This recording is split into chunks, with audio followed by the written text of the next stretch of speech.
parler de Tumulte et le prochain numéro de Tumulte que je dirige avec la chercheuse Zahra Ali porte sur le décolonial et s'intitule Pluriversalisme décolonial.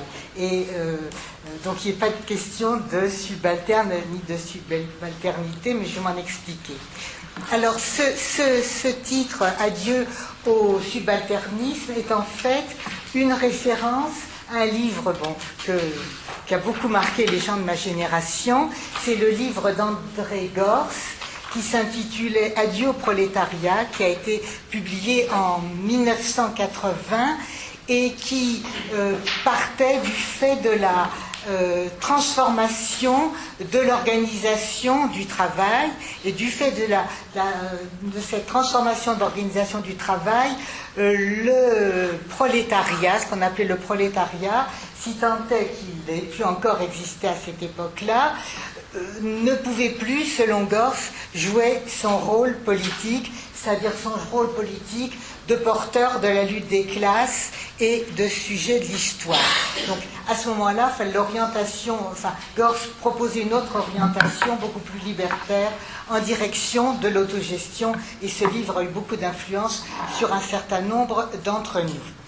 Alors, si je pars de cette notion de prolétariat, c'est que chez Gramsci, à qui on emprunte la notion de subalterne, le prolétariat fait partie des classes subalternes qui sont toujours opposées à la classe dominante. Il y a un pluriel, les subalternes, et un singulier, celui de la classe dominante. Mais ce terme, tel qu'il est utilisé aujourd'hui, a pris, on le sait, une acception toute particulière avec les subaltern studies.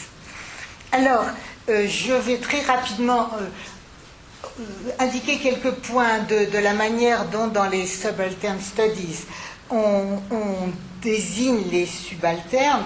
Ce terme renvoie d'abord à une relation de subordination.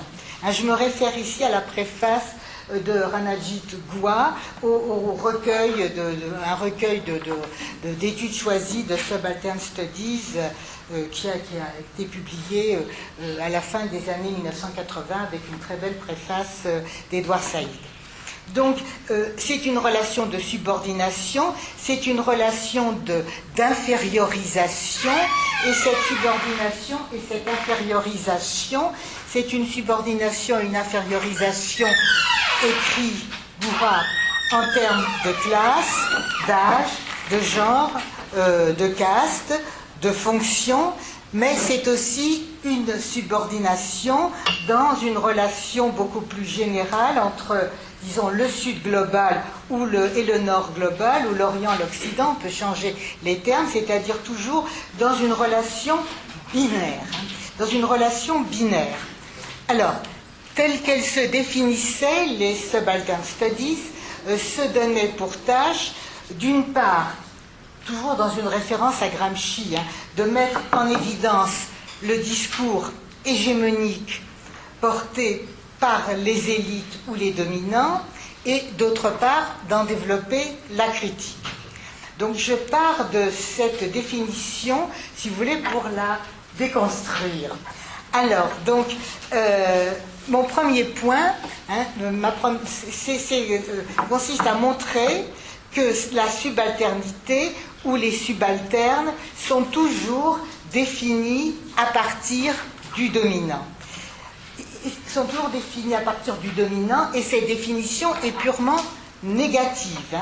Les subalternes ne dominent pas, ne peuvent dominer. C'est même chez Gramsci, c'est la négation de la domination. Donc c'est une définition tout à fait négative, une définition par l'absence, par l'inclusion, et moi je dirais même que cette définition, quand on désigne des subalternes, quels qu'ils soient, cette définition du coup devient en quelque sorte une prophétie autoréalisatrice. On sait bien que la race existe par le discours de racisation. De la même façon, le discours de domination masculine porté par un macho comme Pierre Bourdieu, c'est un discours de prophétie autoréalisatrice. Et c'est là, justement, que les subalternes se distinguent des prolétaires. C'est-à-dire que le prolétariat, très vite, échappe à cette catégorie, parce que le prolétariat est défini de façon positive. Dès l'origine, ce terme il est formé par un économiste du début du XIXe siècle, Sismondi. Sismondi définit le prolétariat comme la classe de ceux qui a de problèmes générandi, pour ceux qui ont fait du latin, c'est-à-dire qui ont simplement, qui n'ont comme seule richesse de pouvoir faire des enfants, de pouvoir faire beaucoup d'enfants. Alors, Marx reprend ce terme, mais lui, il va lui donner au prolétariat une place dans le processus, dans le procès de production, et puis, ensuite, il va montrer que cette classe, du fait, par un raisonnement dialectique, du fait de sa domination, est le moteur du processus révolutionnaire. Il n'en va pas du tout de même pour les subalternes. Le regard porté sur ce qu'on appelle les subalternes, et qui dit la subalternité des subalternes, est toujours porté du nord vers le sud, ou bien ou d'un supposé centre vers une périphérie. Donc, en ce sens, dans cette relation, les subalternes, à la différence des prolétaires, ne peuvent jamais devenir les porteurs d'une mission émancipatrice. Et j'ai cité tout à l'heure un texte de Béatrice Spivak qui l'énonce clairement. Donc, il peut y avoir des degrés de profondeur ou d'enfermement dans le statut des subalternes, et il y a une formule très célèbre de Spivak, toujours dans ce petit texte qui a été traduit, les subalternes peuvent-elles parler, si vous êtes pauvre, noir et femme, vous avez décroché le gros lot, c'est-à-dire qu'on s'enfonce dans la subalternité. Mais elle ajoute aussi, et ça c'est intéressant, la nécessaire stratification pendant la première phase de l'impérialisme, de la constitution coloniale du sujet capitaliste, fait que la couleur, parce que là elle parle de la couleur, ne peut être utilisée comme signifiant émancipateur. C'est-à-dire que ce par quoi on désigne le subalterne, justement, est ce qui le fait échapper à la possibilité de l'émancipation. Alors, à partir de là, effectivement, il y a toute une réflexion à mener. Moi, je me réfère beaucoup ici, j'ai deux auteurs et demi, si je puis dire, de référence. Il y a d'une part, comme je vais le citer tout à l'heure, Hamid Dabachi, et puis également Lewis Gordon et son épouse Jane Anna Gordon, dont j'apprends énormément, et qui en sont maintenant à critiquer même cette notion d'émancipation et de libération, en demandant un examen critique même de l'idée de libération et d'émancipation. Et il remplace d'ailleurs maintenant de plus en plus cette notion par une notion qui ressemble à celle d'Arendt, de la bonne vie, la vita bona. Donc, non pas chercher l'émancipation, mais chercher à vivre, à bien vivre. Comment est-ce qu'on peut être reconnu comme on est et à vivre bien, et non pas à être émancipé, parce que le prix de l'émancipation, de la libération, quelquefois, est très élevé. Bien, alors, donc, que peuvent faire les subalternes ils peuvent juste tenter de montrer qu'ils ou elles sont capables de parler. Est-ce qu'ils peuvent parler?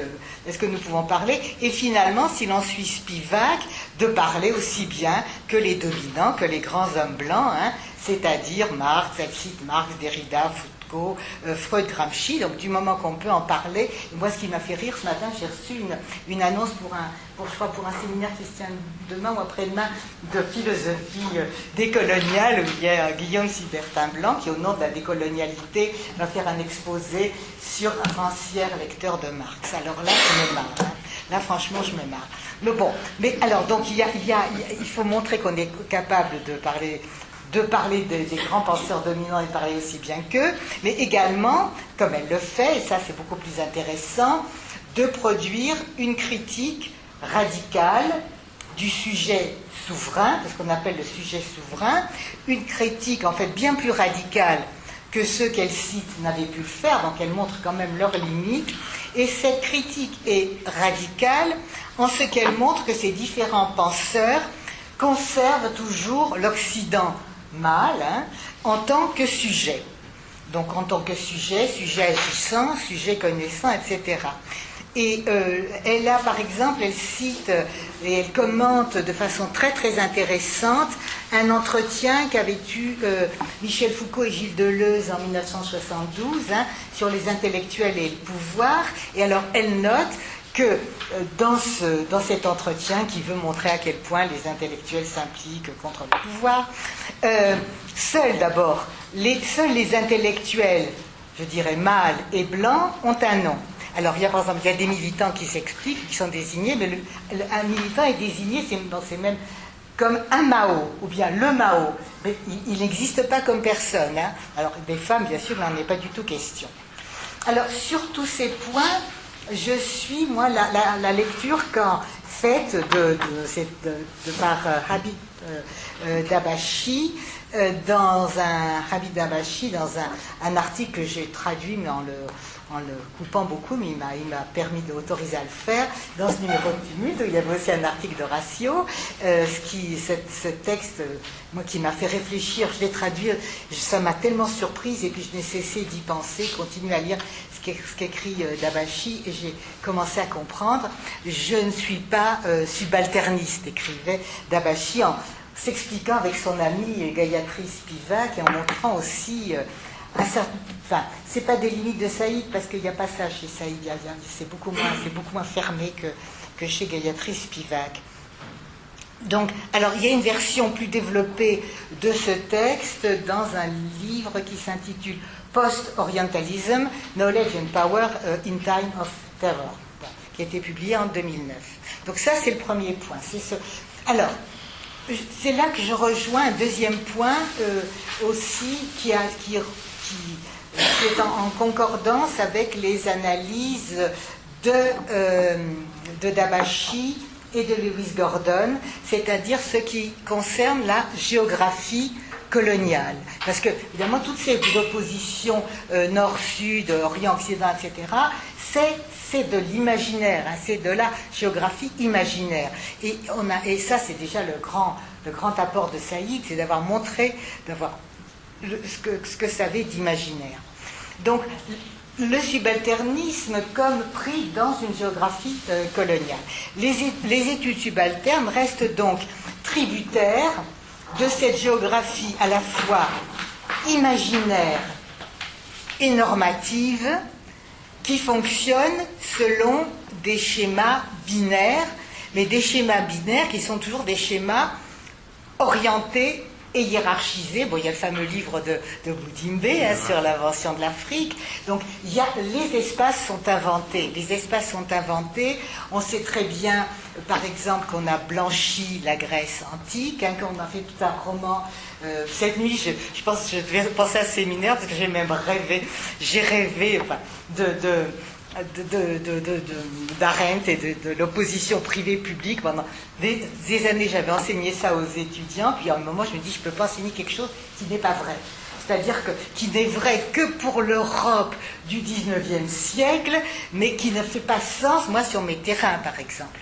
Donc, mais il y a une espèce de blanchiment, et non seulement de blanchiment, mais en plus d'alignement sur des cadres intellectuels qui sont ceux de l'Europe occidentale à partir du 19e siècle, en tout cas à partir du 19e siècle pour cette notion-là, mais pour d'autres qui remontent au moment de la colonisation, de la catastrophe coloniale. Donc ces schémas binaires sont orientés et hiérarchisés, donc toujours nord-sud, bien sûr, le nord c'est mieux que le sud, occident-orient, et il y a quelques années encore, bien sûr, on parlait de tiers-monde, en opposition, bien sûr, à un premier monde qui, lui, était le premier monde occidental. On n'osait plus dire sous-développé, donc on disait en voie de développement, tiers-monde. Bon, il y avait le 1, puis ensuite il y avait le... Alors là, il y a quelqu'un, enfin Dabachi continue, enfin il y a un autre livre de Dabachi qui m'a aidé à comprendre beaucoup mieux ces questions. C'est un livre qu'il a écrit très vite, après l'éclatement des printemps arabes, qui est intitulé The Arab Spring, The End of Postcolonialism. Alors les livres de Dabachi ne sont malheureusement pas traduits en français, donc on est vraiment privé d'un accès à une pensée d'une richesse extraordinaire. Et dans ce livre, dans le sillage des printemps arabes, il propose et développe une décolonisation de la théorie, à commencer par la géographie, dont il dit que c'est, alors c'est moi qui traduis mal parce que c'est une phrase compliquée en anglais et c'est pas facile à traduire, il est iranien, Dabachi. Donc il enseigne à Columbia. Et c'est un marqueur caché de la suprématie blanche fictive, avec ses dimensions raciales. Alors, suprématie blanche fictive à laquelle elle apporte une base idéologique. Mais suprématie blanche fictive, qu'est-ce que ça veut dire? C'est-à-dire que c'est finalement, comme la magie, elle est fictive et elle ne fonctionne que selon une efficacité symbolique. C'est une suprématie magique qui, bien sûr, qui masque la violence bien réelle, mais qui est autoproclamée et qui est efficace. C'est l'efficacité symbolique, à mon sens, de la magie. Il faudrait voir pourquoi ça prend. Alors, c'est cette géographie qui sert aussi de base ou de toile de fond au discours ethnographique qui muséifie les mondes subalternes, non européens. Qu'est-ce que ça veut dire? Ça veut dire que il y a de fait une déshumanisation des expériences de vie qui ne sont pas celles de l'homme blanc. Et avec le terme d'anthropologie, on interroge finalement l'humanité on se demande ce qu'il en est de l'humanité supposée, d'une partie de l'humanité en fait qui est déshumanisée. Et là, je me réfère au livre, pas traduit, mais là on va faire un numéro de tumulte sur lui, de Talal Assad, Anthropology and the Colonial Encounter, l'anthropologie et la rencontre coloniale, qui n'est pas récent, qui date de 1973, mais il y a aussi un très bel essai d'Edouard Saïd dans Réflexion sur l'exil qui s'intitule Représenter le colonisé, mais il va moins loin. Qui montre que, Talal Assad montre que l'anthropologie, je pense que Patrice sera d'accord avec moi, est un processus, on en a tellement parlé, de transmutation, c'est-à-dire qu'une fois qu'on a détruit les désirs et les modes de vie anciens, on les a détruits, on a détruit des mondes, on a détruit le désir, l'horizon symbolique. Et là, bien sûr, il faut lire le magnifique roman de Chinua Achebe, Un monde s'écroule, Things Fall Apart. On transforme, dit Talal Assad, les non-européens en simulacres d'êtres humains, mais des simulacres qui ne deviennent humains qu'en tant qu'ils sont objets de l'investigation anthropologique ou bien assujettis à la domination coloniale, mais également objet d'un certain discours philosophique en tant que subalterne. Je m'excuse. Donc, se tenir, mais c'est des choses que moi, j'ai une conscience que j'ai prise relativement récemment, il y a 2-3 ans que je réfléchis à ça. Donc, se tenir dans la position épistémologique de subalterne, comme certains le font, disant je suis subalterne, je viens parler en tant que subalterne, j'ai des collègues, j'ai entendu dire ça il n'y a pas si longtemps que ça, c'est adopter ou intérioriser cette géographie coloniale est binaire, hein, mais en même temps, il y a un bénéfice secondaire qui est le bénéfice de l'auto-victimisation, mais en même temps, donc, on intériorise, on adopte la géographie coloniale, et quand on veut parler, on adopte finalement soit la posture de ce qu'on appelle l'informateur indigène, celui qui est là pour apporter des informations, mais pas du tout pour faire donner du sens à son message, ou alors celle du masque blanc.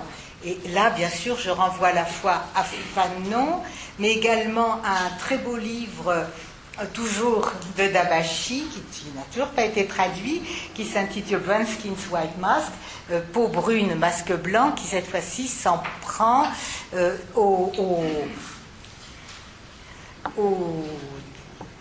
disons, gens venant des pays musulmans qui, aux États-Unis, mais il y en a tellement en France aussi, je pense à Kamel Daoud, qui tiennent le discours que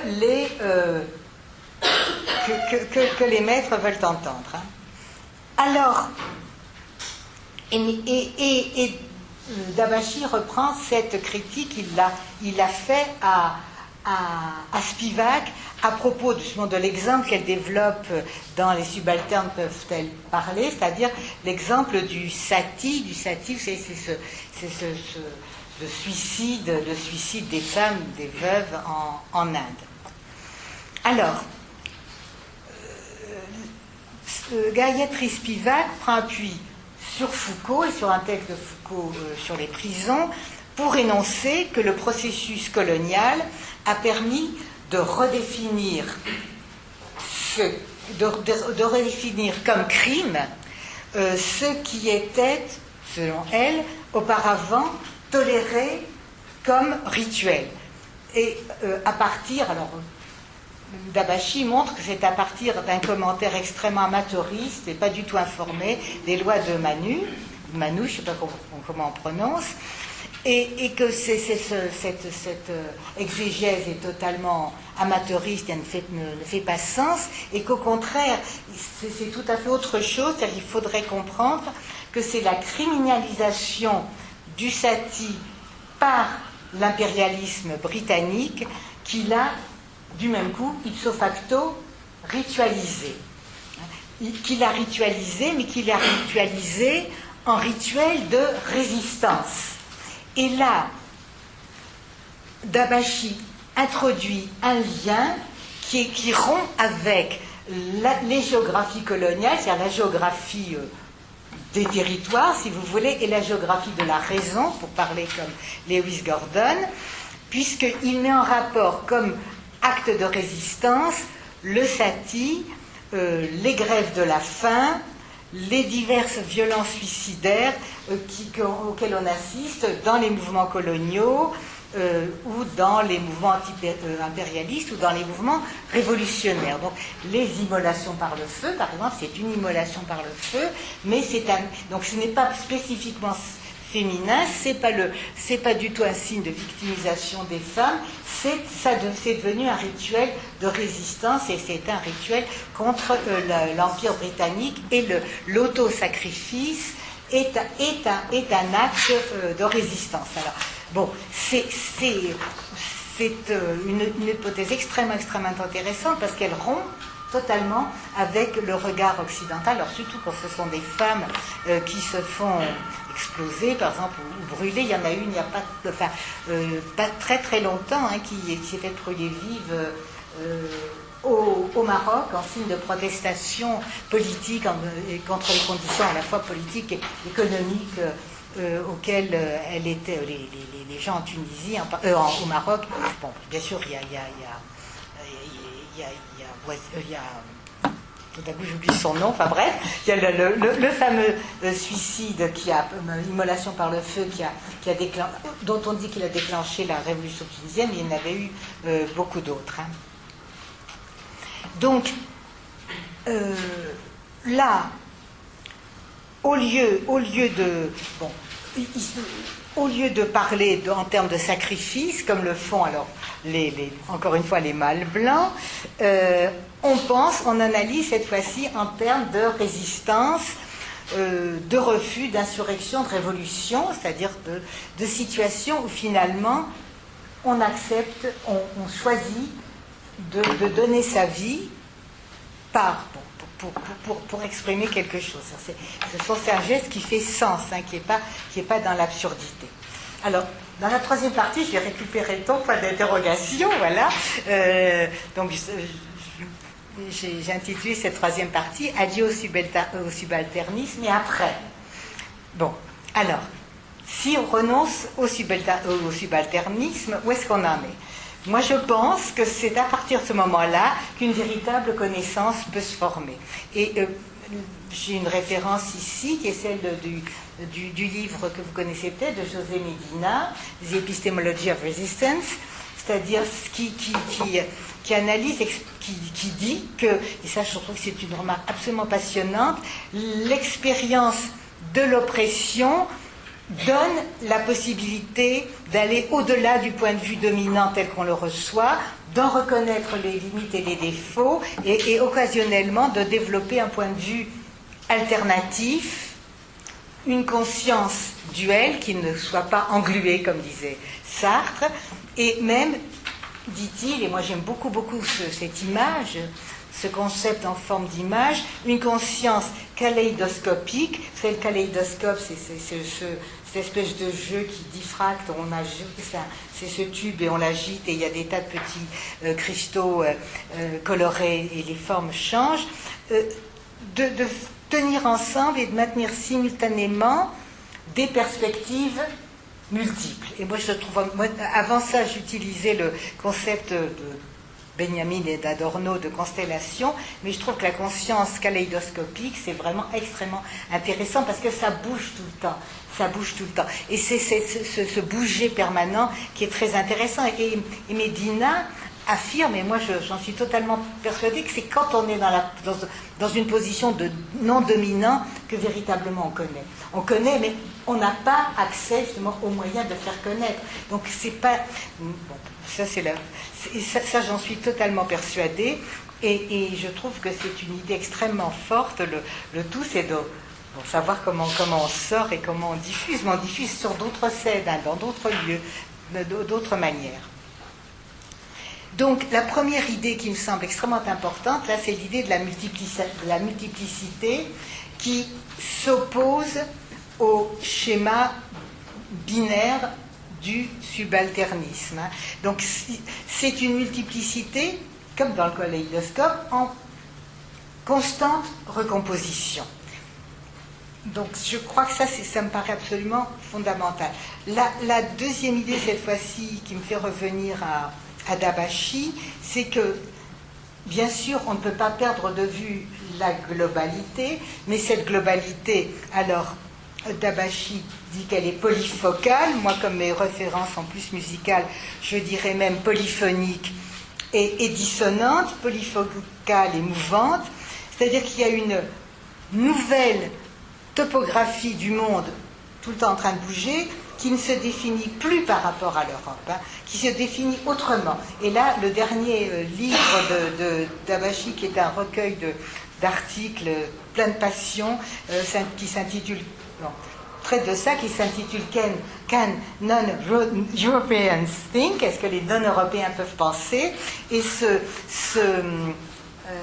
livre a été préfacé, enfin il y a une préface de Walter Mignolo, mais alors Walter Mignolo, la préface est intitulée, c'est un clin d'œil bien sûr, Yes I Can, et Mignolo avait exposé publiquement ce texte, et il se trouvait en face de Slavoj Žižek, qui lui avait dit « fuck you ». Et alors, dans le bouquin, Dabashi reprend ça et dit à Žižek, je dis aussi « fuck you, va te faire foutre ». Et donc voilà, va te faire foutre, et nous on est ailleurs. Et moi, je trouve ça, on a vraiment envie de dire « fuck you » à beaucoup de gens. Donc, le troisième point, donc, c'est qu'il faut réussir à penser au-delà du confinement de l'eurocentrisme,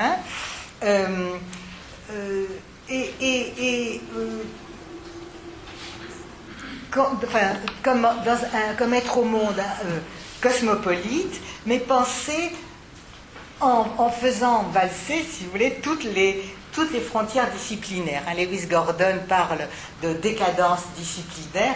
Je signale que c'est moi qui l'ai traduit, c'est lui j'ai introduit ce terme décolonisation du savoir dans le numéro Tumulte. Je dis toujours, je réclame la propriété du terme qui était consacré à Fanon. Je ne savais pas comment traduire le titre, j'ai beaucoup cherché. C'était Decolonization Knowledge, et finalement, puis alors tout le monde s'est emparé de ça et je demande un droit d'auteur. Mais il parle aussi de décadence disciplinaire. Donc cette connaissance, elle inclut bien sûr la poésie, le roman, l'art, bien sûr les intellectuels. Moi j'ajouterais les musiciens, et la musique me paraît très importante. Il y a un très très beau texte d'Edouard Saïd où il explique que finalement la musique ouvre à l'utopie. C'est aussi ce que disait Ernst Bloch, et je crois qu'il y a aussi possibilité de penser quelque chose d'autre, de différent à travers avec la musique. Donc les intellectuels bien sûr des différents lieux du monde. Le texte de Saïd, c'est Musical Elaborations. On est en train de préparer la publication, la traduction en français avec Claire Gallien. On y travaille. Ça va être publié aux Prairies Ordinaires dans, j'espère, pas trop longtemps, oui, 1 an, disons. Voilà. Alors, bon, donc c'est les dernières pages. Justement, il indique à cette idée, moi, qui me paraît tout à fait... je le vis comme ça, et je l'avais vu aussi chez Bloch, et même quelquefois chez Adorno. Adorno dit finalement, la musique, ça nous renvoie à Dieu. Donc, et Bloch dit la même chose, et Saïd dit c'est l'utopie. C'est-à-dire c'est quelque chose... Ça nous renvoie à quelque chose qui n'est pas de l'ordre de l'immédiatement représentable, mais simplement du désirable, vers quoi on tend.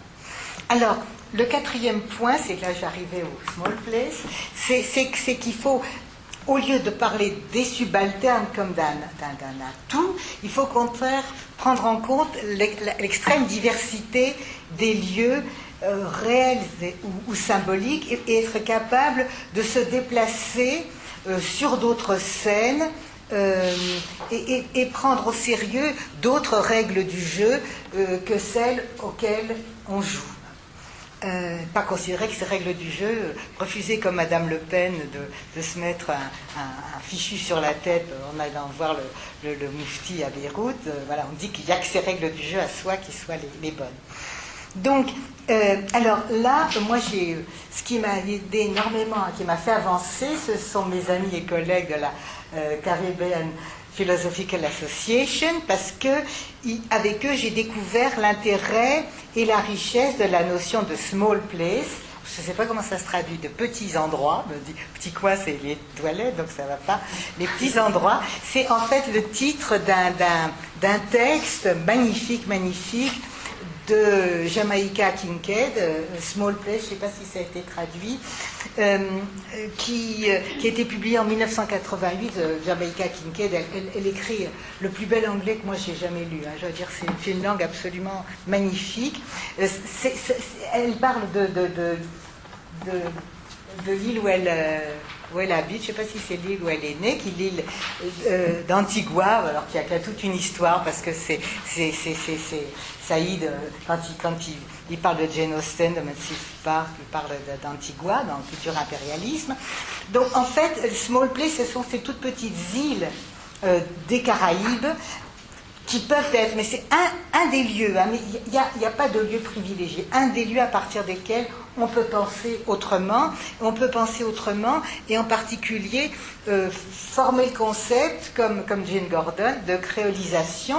La créolisation, c'est pas du tout l'hybridation, la créolisation, c'est ce qui, à partir d'éléments extrêmement divers, permet de construire à chaque fois quelque chose de nouveau dans une dynamique en devenir permanent. Et l'expérience de la Caraïbe est une expérience particulièrement riche, parce qu'il y avait le peuple caraïbe, il y a eu la colonisation blanche, il y a eu les divers apports de population, il y a eu la traite des esclaves, et tout ça, toutes ces expériences ont fait quelque chose de nouveau et qui peut servir de modèle qui est un des modèles possibles parmi beaucoup d'autres pour penser cette diversité. Et dans un cadre théorique de pensée non binaire. Alors il y a des exemples, hein. Il y a bien sûr, tout le monde connaît sûrement, le livre de Suzanne Buck-Morss, hein, sur Hegel et Haïti, où elle montre que justement la fameuse théorie du maître et de l'esclave, Hegel l'aurait forgée ou formée à partir, en voyant se dérouler la révolution haïtienne. Il y a Fanon, moi j'ai relu récemment, je le dis sans arrêt, à chaque fois je découvre quelque chose de nouveau, Peau noire, masque blanc, et je me suis rendu compte que Fanon permettait de comprendre l'expérience racisée des Juifs à partir de son expérience à lui de noir. Hein. Et ça, donc, ça part dans l'autre sens. Généralement, on fait le chemin inverse. Le Juif est un peu moins blanc que le blanc de souche, mais il est plus blanc que le noir. Là, ça va exactement dans l'autre sens. Donc, comment? Excusez-moi de vous faire sur Haïti. C'est Suzanne Buck-Morss. Hein. Je ne sais plus comment ça s'appelle, je veux dire. Je l'ai dans ma bibliothèque, mais moi je n'ai pas la. Je peux. Donc c'est très très intéressant parce qu'elle montre que justement il y a eu un renversement, une transformation radicale dans la pensée de Hegel, et que c'était au moment de la révolution haïtienne. Alors. Dabachi cite aussi, alors comme autre diversité de lieux possibles. La Caraïbe, c'est moi, parce que c'est mes amis, que moi, je fais partie, maintenant je suis une Caraïbaine d'honneur.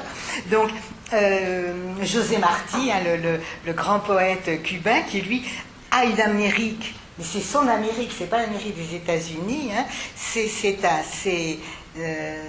il écrit en 1892 un livre, Notre Amérique, donc c'est l'Amérique à partir de Cuba, hein, Notre Amérique qui se bat contre l'impérialisme espagnol, puis contre l'impérialisme américain, donc c'est une Amérique anti-impérialiste et centrée dans la Caraïbe.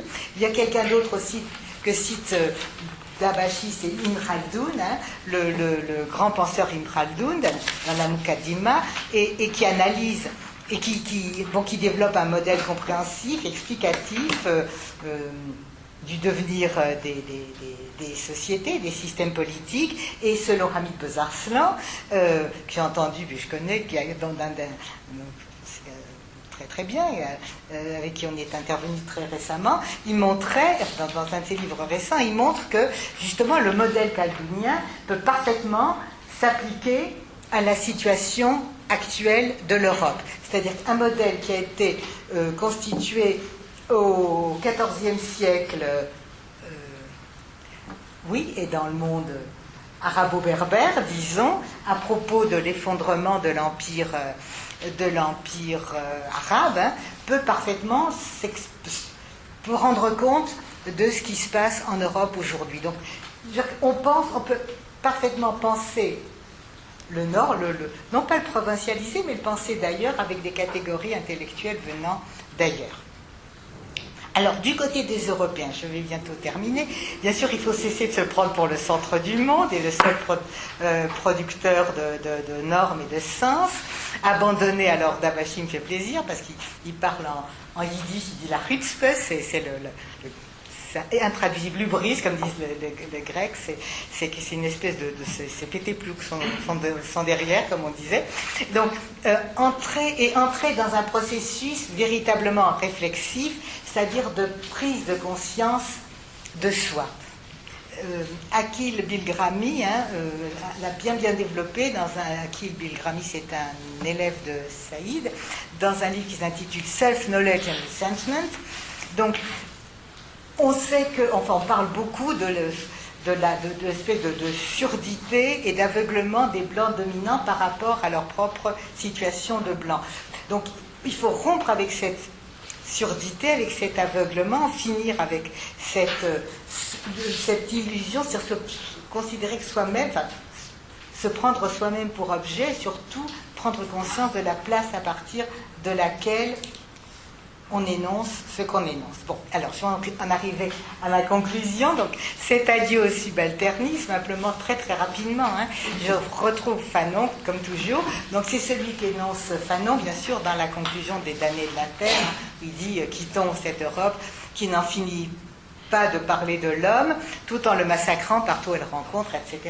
Donc il faut quitter l'Europe, non pas pour se replier sur une espèce d'indigénisme ou d'authenticité, mais au contraire construire un autre universel, mais à partir d'une pluralité éclatée dans une tentative d'écoute de cette diversité qui a tellement de couleurs changeantes. Voilà. Donc...